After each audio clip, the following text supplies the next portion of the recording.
Dan Burton was strong on that. KT McFarland, Fox News national security analyst here. And KT, good morning to you. Good morning. You say the U.S. is not toying with Iran. The Iranians continue to have negotiations. They continue to sort of string us along, but are they stopping their nuclear weapons program? Absolutely not. In fact, they're accelerating their nuclear weapons program. They're putting and burying their nuclear facilities deep underground. So what do we need to do with Iran right now? We either need to say to them, the sanctions are going to be so severe that they're going to stop you in your tracks, and if the sanctions don't stop you, military action will stop you. You have a choice. You can give up your necks or give up your nukes.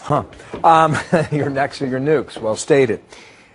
Here's what might make a change. Severe, sudden, extreme sanctions to completely isolate Iran economically from the world. Iran needs its money that it gets from oil exports to stay alive. And if they don't get that money, their people go to the streets like they did in 2009, and they demand a change. That's how Reagan won the Cold War, Bill. He cut off the ability of the Soviet Union to have oil revenues. And what happened? The Soviet Union realized that they were facing food shortages and social unrest. They knew they had to concede to the American You demand. also saw when those people went in the streets of Iran, they were beaten back. Yes, and that's defeated.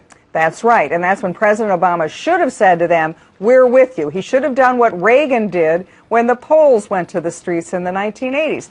But Obama didn't. He said, no, we're going to negotiate with the Iranian regime. We're not going to support anybody that would interfere with that. But he's got a second chance. He has a do-over. We've seen in the Arab world and the Arab Spring that people will take to the streets if their conditions are dire enough. That's what we need. The Iranians back in the streets demanding regime change. If you're going to get change, you have to get the leadership one way or another. Yeah. KT, thank you. Have a good weekend. Thank KT you. McFarland here with us in New York.